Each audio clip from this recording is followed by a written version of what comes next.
Continuando con el libro del Evangelio de Judas, dice: primer subdiálogo secreto con Judas.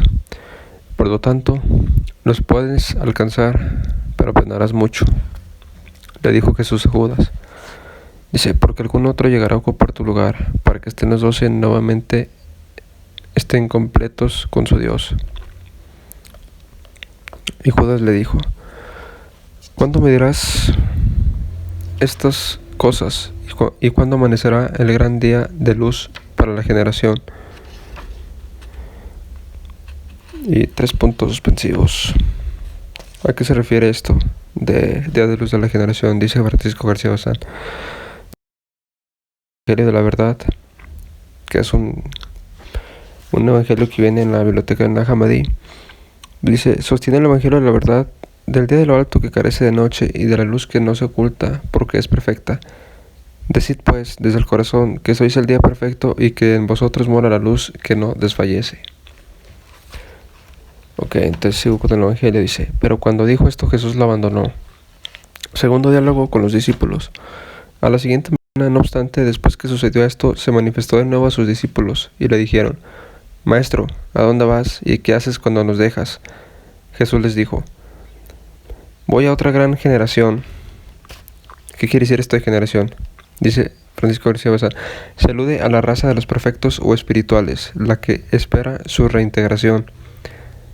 Por esto se habló de Cristo en su medio para que los que estaban angustiados pudieran retornar, pero aquellos a los que ha ungido son los perfectos. Esto dice el Evangelio de la Verdad. Entonces, cuando Jesús dijo esto, voy a otra gran generación, pues es la generación de los espirituales, de los neumáticos. Entonces le dijeron sus discípulos: Señor, ¿cuál es la gran generación que es superior a nosotros y más santa que nosotros, que no esté en nuestros eones ahora? Y cuando oyó esto, Jesús se echó a reír. Vemos cómo vuelve la imagen de risa de Jesús, ¿no? Aquí no es un Jesús todo serio, todo triste, todo afligido, no. Es una persona, como una persona espiritual, pues tiene la risa, ¿no? Que es algo como alegre, algo no triste. Y aquí dice Francisco García Bazán: vuelve el motivo de la risa, como antes y posteriormente. Se trata siempre de una ironía amistosa, no burlona. ¿Ves? Aquí vemos que es una risa como de amistad, como de empatía, y no de burla, no de mofarse. Y dice: ni menos sarcástica, dado que la irritabilidad es propia de seres psíquicos, integrantes del reino del Dios inferior. Entonces la irritabilidad no está en Jesús, solo está en los psíquicos, en la psique, en el alma, que pertenece al demiurgo, a los arcontes y pues a la mayoría de los humanos. La mayoría de los humanos son psíquicos, son pocos los espirituales. Bien, dice que descanse sobre la visión docética del cosmos. O sea, los 12 signos del zodiaco son los que nos rigen a nosotros, los arcontes. Pregúntale a un astrólogo cómo los 12 signos zodiacales, las 12 constelaciones influyen en ti. Ok, dice: como se ha visto en el estudio preliminar. Para mayor información de esto, se recomienda el libro de Francisco García Bazán, Resurrección, Persecución y Martirio según los gnósticos. Ok, sigo con el diálogo de Jesús con los discípulos. Jesús se echó a reír y les dijo: ¿por qué estáis pensando en vuestros corazones sobre la generación fuerte y sana? En verdad os digo, ninguno nacido de este eón verá esta generación, y ningún ejército de ángeles de los astros gobernará sobre esta generación, y ninguna persona de mortal humanidad puede asociarse con ella. 3 puntos suspensivos, ahí falta un fragmento, y luego sigue: porque esta generación no proviene de, ahí está perdido unos fragmentos, y luego sigue: que ha llegado a ser. La generación de hombres entre vosotros es de la generación de la humanidad. Otros signos suspensivos, este fragmento está muy dañado, entonces está mocho. Luego dice: potencia, que las potencias por las que gobernéis. Cuando oyeron esto, sus discípulos se turbaron en su espíritu, cada uno de ellos no podían decir una palabra. Aquí vemos que las palabras de Jesús como que perturbaban a los discípulos, ¿no? Quién sabe qué tanto, por qué reaccionarían así, o sea, quedaban como asustados o no sé. Pero aquí a lo que dice: En verdad os digo, ningún nacido de este hombre verá a esta generación, y ningún ejército de ángeles de los astros gobernará sobre esta generación. Ve, aquí volvemos a lo mismo. ¿A qué se refiere esto? Que a esta generación ningún ejército de ángeles de los astros gobernará sobre ellos. Pues a que, como decía, estamos regidos por los astros, pero ya más allá en el pleroma, donde están los espirituales, no rigen estos, porque se halla más allá de lo visible, más allá de los astros. Entonces, si tú piensas que tienes libre albedrío, pues estás muy equivocado. Simplemente tu carta astral llevas a un astrólogo y va a ver mucho de ti, porque esto es lo que rige tu destino, según la hora y el día que nazcas. Si eres Capricornio, Libra o lo que sea, ya rige en ti. Ok, vamos a ver el tercer diálogo de Jesús con los discípulos. Dice: otro día Jesús apareció entre ellos. Le dijeron: Maestro, te hemos visto en una visión, porque hemos tenido grandes sueños durante la noche.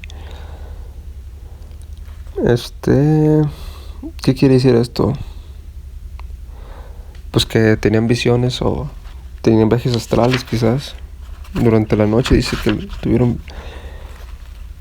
visiones, entonces podían desplegar su cuerpo físico, ¿no? En términos actuales es lo que hacían. Llámenle visión remota o simplemente un viaje astral, proyección astral.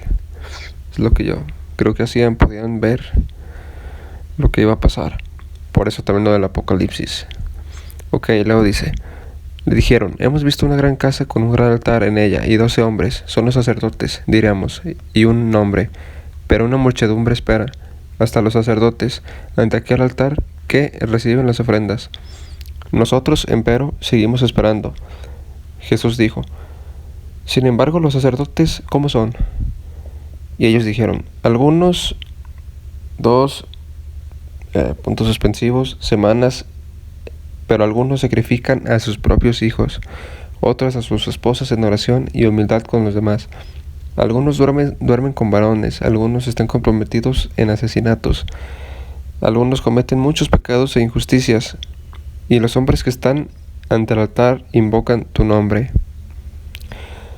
Y en todos los actos de su deficiencia son llevados los sacrificios a completarse.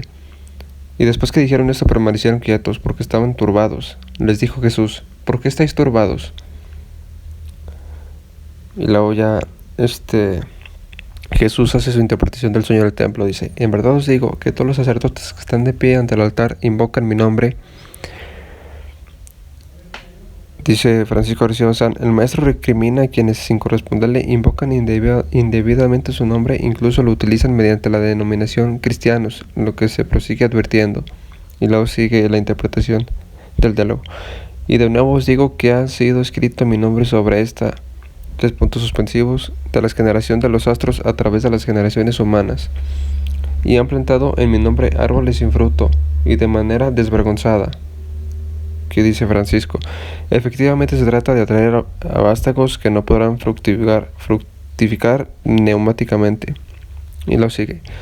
Jesús les dijo: aquellos que vistes que reciben las ofrendas en el altar, eso es lo que sois vosotros. Ese es el Dios al que servís vosotros, y sois aquellos 12 hombres. ¿A qué se refiere esos 12 hombres? Dice: la iniciativa y rechazo del bloque de los 12 como psíquicos con pretensiones de guías espirituales es directa. Lo dice: ¿qué habéis visto? Y el ganado que habéis visto conducido al sacrificio son la multitud que vosotros lleváis extraviada ante el altar. Estarán de pie y de esta forma harán uso de mi nombre y permanecerán leales a él las generaciones de piadosos. Después otro hombre permanecerá allí de pie de los fornicadores, y otro permanecerá allí de pie de los asesinos de niños. Otro, además de los que duermen con varones, junto con los que son abstinentes, y el resto de los que son contaminados. ¿A qué se refiere esto que otro además de los que duermen? Pues Francisco García Bazán dice: la consecuencia de la falsa dirección espiritual es el extravío de la masa de los creyentes bajo formas de engaño y también de hipocresía. Y luego, ¿a qué se refiere con varones junto con los que son abstinentes? Dice: estos serían los que igualmente se equivocan por la vía del ascetismo. Aquí voy a hacer una pausa y voy a tratar de explicar. Aquí está diciendo que los apóstoles en las visiones que tuvieron se están refiriendo a lo que actualmente pasa, ¿no? O sea, las religiones ahorita hacen sacrificios y tienen ídolos y demás. Entonces Jesús dice que esto es reprobable, ¿no?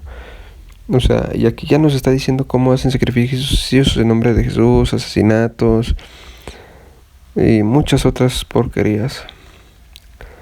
Entonces, pues esto más que nada es satisfacción para los arcontes y el demiurgo. Para Jesús no se le debe adorar de esa manera. Entonces, veamos también cómo hay abstinencia, disque abstinencia, pero esa no es abstinencia verdadera. El ascetismo, vemos como muchos padres actualmente lo hacen en el Vaticano y demás, pero se sabe que si no están bien trabajados, pues ese ascetismo les provoca que después están energidos y literalmente si quieran fornicar a cualquier cosa, y por eso hay pederastia y demás cosas.